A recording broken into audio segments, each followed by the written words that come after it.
नमस्कार मित्रांनो, रवी काका एका बस स्थानकाजवळच्या छोट्याशा हॉटेलमध्ये पैशाच्या हिशोबाचं काम सांभाळायचे. आज ते जसं हॉटेलमध्ये जाऊन पोहोचले तेव्हा एक तरुण मुलगा त्यांच्या जवळ आला आणि त्यांचे आशीर्वाद घेत म्हणाला, काका कसे आहात तुम्ही? रवी काकांना धक्काच बसला. हा मुलगा नेमका कोण आहे आणि माझे पाया का पडत आहे? त्यांनी अगदी लक्ष देऊन त्या मुलाला पाहिलं. तेव्हा त्यांना कळालं की तो सुनील होता. त्याला पाहून तो आनंदाने म्हणाले, अरे सुनील, नेहमी आनंदात राहा बाळा, तू केव्हा आलास? त्यावर सुनील म्हणाला, हे काय काका, आताच आलो. घरात सर्वजण कसे आहेत? त्यावर रवी काका म्हणू लागले, बाळा, घरी सर्वजण बरे आहेत. थोडा वेळ इकडच्या तिकडच्या गोष्टी करून सुनील स्वतःचं सामान घेऊन रिक्षा स्टँडच्या इथे जाऊ लागला. त्याला पाहून रवी काका थोडेसे उदास झाले आणि त्यांचे डोळे पाणावले. तितक्यात ते त्यांच्या खांद्यावर ठेवलेल्या गमजाने स्वतःचे डोळे पुसत ओलावलेल्या अश्रूंना बाहेर येण्यास रोखू लागले. सुनील अमेरिकेत काम करतो, पण तो प्रत्येक वर्षी त्याच्या आई वडिलांना आणि छोट्या भावाला भेटण्यासाठी गावी नक्कीच येत असे. पण रवी काकांचा मुलगा राजीव जो काही वर्षापूर्वी परदेशात गेला तर तो तिकडचाच होऊन गेला. रवी काका आणि त्यांची पत्नी सावित्रीताई त्याचा आवाज ऐकण्यासाठी आसुसलेले होते. रवी काका काम करत करत अनेक विचारांमध्ये डुबून गेले. 9 वर्षापूर्वी कशा प्रकारे त्यांचा मुलगा राजीव एके दिवशी अगदी किलबिलाट करत घरी आला होता. तो सांगत होता की बाबा, माझा मित्र विशाल जो एका एजंट कंपनीच्या मदतीने लंडनला गेला आहे, त्याच्या कंपनीने माझ्यासाठी दुबईमध्ये नोकरीची व्यवस्था केली आहे, त्यामुळे मलाही परदेशात जायचं आहे. हे ऐकून रवी काकांना वाईट वाटले. ते म्हणाले, तू आमचा एकुलता एक मुलगा आहेस, जर तूच असा निघून गेलास तर आम्ही काय करणार? त्यावर राजीव स्वतःच्या बाबांना समजावत म्हणाला, बाबा, एकदा का मी पैसे कमावले तर मी परत येईन आणि इथेच तुमच्या सोबत कायमचं राहीन. पण आता मला कमावण्यासाठी परदेशात जाण्याची परवानगी द्या. लहानपणापासून मी माझे दिवस गरिबीत घालवले आहेत, पण मला तुम्हा दोघांना म्हातारपणी सर्व सुख सुविधा द्यायच्या आहेत. मुलाचे बोलणे ऐकून रवी काका आनंदी झाले आणि म्हणाले, पण बेटा, परदेशात जायला पैसे कुठून आणणार? त्यावर राजीव म्हणाला, बाबा, तुम्ही तुमची जमीन विकून मला परदेशात पाठवा, त्यानंतर मी तुमच्यासाठी यापेक्षा जास्त जमीन खरेदी करून देईन. रवी काकांना आपल्या मुलाचं म्हणणं ऐकावं लागलं. त्याची पत्नी सावित्रीताई यांना मुलाला परदेशात पाठवण्याची अजिबात इच्छा नव्हती, पण ते आपल्या मुलाच्या आग्रहापुढे हार कसे काय मानू शकत होते आणि मुलगा परदेशात निघून गेला. आज स्वतःची जमीन विकून रवी काका आणि सावित्रीताई उपाशी मरत होते. जसं तसं करून हॉटेलवर काम करून ते 2 वेळचं पोट भरू लागले. पण एके दिवशी अचानक 9 वर्षानंतर त्यांचा मुलांचा फोन आला आणि तो म्हणाला की बाबा, तुम्ही कसे आहात? आई कशी आहे? मुलाचा आवाज ऐकताच रवी काकांना खूप राग आला आणि ते राजीवला म्हणाले, नालायक मुला, तू माझे पैसे घेऊन गायब झालास. एकदा फिरून तू आमची विचारपूस करू शकला असतास. तुझी म्हातारी आई तुझ्या आठवणीत रोज रडत असते. तिने तुझे किती लाड केले. लहानपणी तू तिच्या कुशीतून बाहेर पडून इतर मुलांसोबत खेळायला जाण्यास तयार होत नसे, पण आज मोठा झाल्यावर तुझी बुद्धी इतकी वाढली आहे काय की तू आम्हा म्हाताऱ्या आई वडिलांना मागे वळून पाहायला सुद्धा तयार नाहीस. त्यावर राजीव चिडला आणि म्हणाला, बाबा, तुम्ही जे काही विचार करत आहात तसं काहीही नाही. त्यावर रवी काका म्हणाले, मी काहीही चुकीचा विचार करत नाही. तू जे काही केलंस ते मी तेच बोलत आहे. तूही इतर नालायक मुलांप्रमाणे नालायक निघालास. म्हातारपणी आम्हाला निराधार सोडून तू परदेशात जाऊन आमच्या बचतीतून ऐशो आराम करत आहेस. बोल आता, तुला आमची काय गरज पडली की तू इतक्या वर्षानंतर आम्हाला फोन केलास? तुझ्यासारखी स्वार्थी मुलं कामाशिवाय आपल्या आई वडिलांना फोन करत नाहीत. असं म्हणत त्याचा गळा भरून आला आणि ते जोर जोरात खोकू लागले. तितक्यात त्यांची पत्नी सावित्रीताई पळत त्यांच्या जवळ आल्या. त्यांनी त्यांच्या हातातून फोन घेतला आणि म्हणाल्या, काय झालं? कोणाचा फोन आहे? काही वाईट बातमी मिळाली का? त्यावर रवी काका हाताने इशारा करत त्यांना नकार देऊ लागले. इतक्यात सावित्रीताईंनी त्यांचा फोन स्वतःच्या कानाला लावला, पण तोपर्यंत राजीवने त्यांचा फोन कट केला होता. रवी काकांच्या डोळ्यातून झराझर अश्रू वाहू लागले. त्यांना असं रडताना पाहून सावित्रीताई काळजीत पडल्या आणि म्हणाल्या, काय झालं? तुमच्या डोळ्यातून इतके अश्रू का वाहत आहेत? कोणाचा फोन होता? त्यावर रवी काका दाटलेल्या कंठाने म्हणाले, राजीवचा फोन आला होता. राजीवचं नाव ऐकताच सावित्रीताईंचे डोळे पाणावले. त्या म्हणू लागल्या, माझ्या बाळाचा फोन होता? तो काय म्हणत होता? त्यावर रवी काका अगदी आश्चर्यचकित होऊन पत्नीकडे पाहत म्हणाले, इतक्या वर्षात त्याने आपल्याला मागे वळून विचारलं सुद्धा नाही आणि आज तू त्याच्याबद्दल माहिती घेण्यास इतकी आतुर झाली आहेस? त्यावर सावित्रीताई विचारू लागल्या, आधी मला तुम्ही सांगा, तो कसा आहे? तो काय म्हणत होता? त्यावर रवी काका उदास मनाने म्हणाले, मला माहित नाही, मी त्याच्यासोबत जास्त बोलू शकलो नाही, पण इतक्या वर्षानंतर त्याने फोन का लावला कुणास ठाऊक. नक्कीच त्याला आपल्याकडून काहीतरी हवे असेल, म्हणूनच त्याने पुन्हा फोन केला. नाहीतर अशी स्वार्थी मुलं एकदा आई वडिलांपासून लांब गेली की पुन्हा त्यांना विचारायलाही येत नाहीत. रवी काकांच्या बोलण्यात कटुता स्पष्टपणे दिसत होती. यावर सावित्रीताईंनी स्वतःची मान खाली घातली, कारण त्यांच्या पतीच्या बोलण्यात तथ्य होते. कारण राजीवने इतक्या वर्षामध्ये स्वतःच्या आई वडिलांची विचारपूस सुद्धा केली नव्हती. त्यामुळे मुलांबद्दल असा विचार करणे स्वाभाविकच होते. त्यानंतर पतीला मुलाबद्दल अजून काही विचारून त्रास देणे त्यांना योग्य वाटले नाही. त्यामुळे त्या गपचूप स्वयंपाकघरात निघून गेल्या आणि स्वतःच्या पतीसाठी काढा बनवू लागल्या. आजकाल रवी काकांच्या तब्येती वारंवार बिघडू लागली आणि वरून इतक्या वर्षानंतर राजीवने त्यांना फोन केल्याने त्यांच्या मनात खळबळ उडाली होती. त्यांच्या जखमा ताज्या झाल्या होत्या. त्यातल्या वेदना त्याच्या चेहऱ्यावर स्पष्ट दिसत होत्या. सावित्रीताईंनी रात्रीचं जेवण बनवलं होतं, पण रवी काकांना जेवणाची इच्छा होत नव्हती. अनेक विनवण्या केल्यानंतर सावित्रीताईंनी त्यांना जेवण करण्यास भाग पाडलं, कारण डॉक्टरांनी औषधं दिली होती. मुलगा परदेशात गेल्यानंतर दोघं नवरा बायकोच एकमेकांचा आधार झाले होते आणि अशातच सावित्रीताई आपल्या पतीची खूप काळजी घेत. रवी काकांच्या संपूर्ण आयुष्यात आता त्यांची पत्नीच एक अशी व्यक्ती होती जिचं मन ते कधीच दुखत नसे. त्यांची प्रत्येक गोष्ट ते मानत. जेवण झाल्यानंतर जेव्हा दोघे अंथरुणावर पडले तेव्हा त्यांना झोपच लागत नव्हती.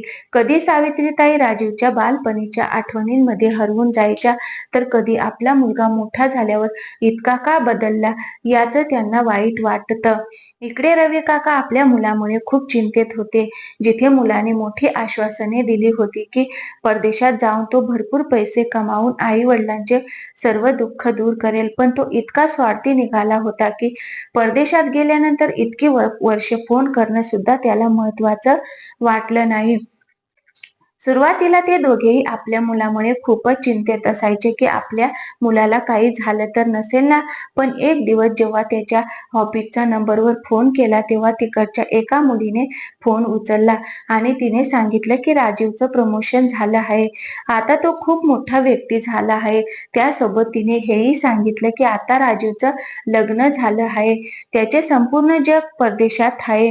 हे सर्व माहीत असूनही त्यांनी राजीवशी पुन्हा बोलण्याचा प्रयत्नही केला नाही आणि दुसरीकडे राजीवनेही कधीच त्याच्या आई वडिलांशी बोलला नाही. आज इतक्या वर्षानंतर त्याचा असा फोन येणे एका चमत्कारापेक्षा कमी नव्हतं.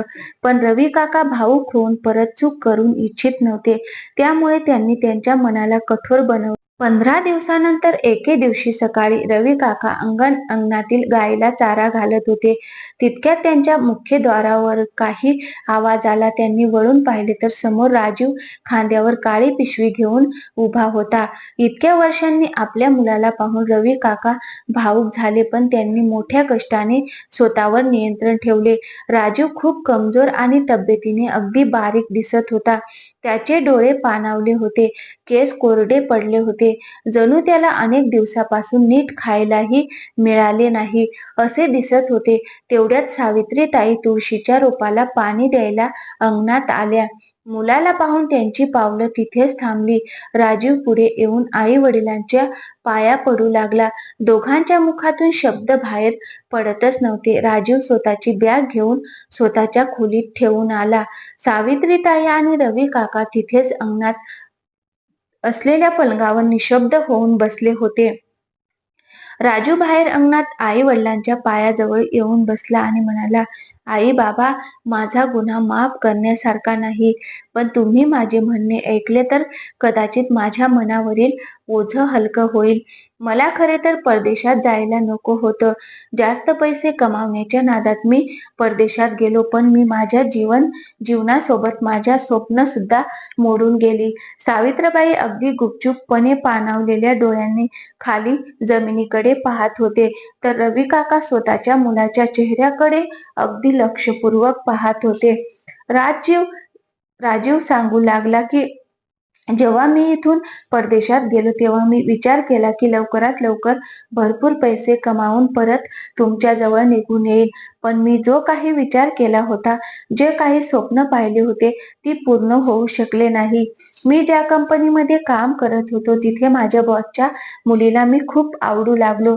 मला ती आवडत नव्हती. एक दिवस तिने माझ्याकडे लग्नासाठी मागणी केली, पण मी तिला नकार दिला.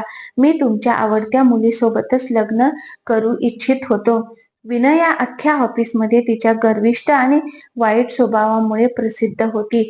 मला अशा वाईट वृत्तीच्या मुलीला माझा जीवनसाथी बनवायचं नव्हतं. माझ्या नकाराने ती अस्वस्थ झाली. तिने मला पैसे आणि प्रमोशनचे आमिषही दाखवले, पण मला ते पटले नाही. त्यानंतर तिने मला कार्यालयात गंडा घालण्याच्या गुन्ह्यात अटक केली. मी एका अज्ञात देशात खूप काळजीत पडलो.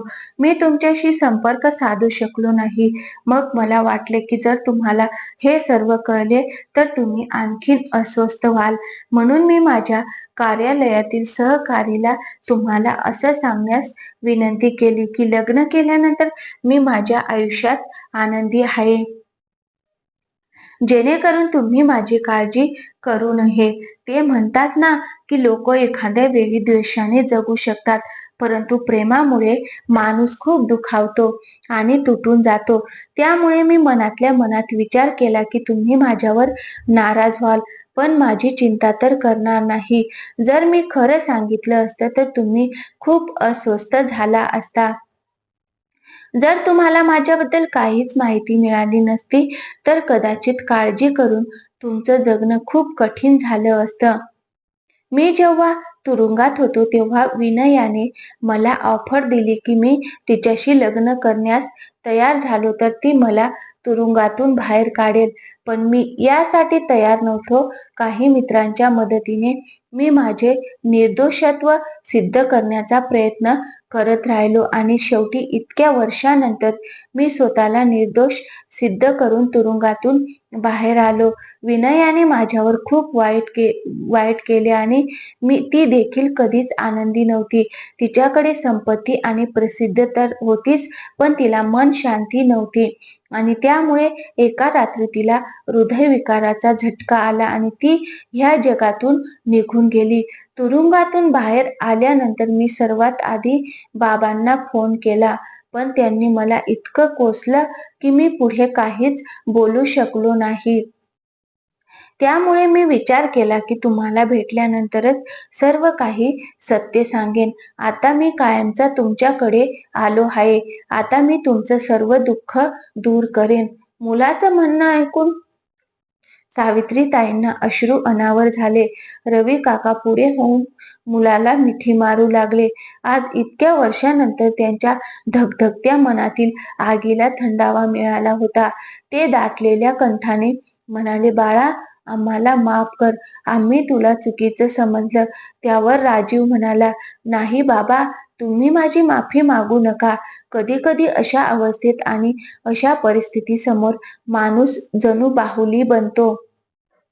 सर्व काही माहीत असताना सुद्धा तो काहीही करू शकत नाही. सावित्रीताई स्वतःच्या मुलाच्या डोक्यावरून हात फिरवत म्हणाल्या, बाळा, तू अगदी व्यवस्थित परतलास हीच आमच्यासाठी खूप मोठी गोष्ट आहे. नाहीतर आम्ही तुला परत पाहण्याची अपेक्षा सोडून दिली होती. राजीव खूप खुश झाला, कारण आता त्याला परत त्याच्या आई वडिलांची सेवा करण्याची संधी मिळाली होती. त्यानंतर राजीव परत एकदा मोठ्या हिमतीने मुंबईला येऊन नोकरी शोधू लागला. त्याला लवकरात लवकर एका मोठ्या आंतरराष्ट्रीय कंपनीत नोकरी मिळाली. त्याला तिथे चांगला पगारही होता. काही वर्षातच त्याने पैसे जमा केले आणि गावी येऊन त्याने त्याच्या आईवडिलांसाठी जमीन खरेदी केली. त्यानंतर तो आईवडिलांकडे येऊन राहू लागला आणि त्याने एक व्यवसाय सुरू केला. शेतीची कामं तो इतरांकडून करून घेत. आता घरात कोणत्याही गोष्टीची कमतरता नव्हती. तो अगदी मनापासून आई-वडिलांची काळजी घेऊ लागला.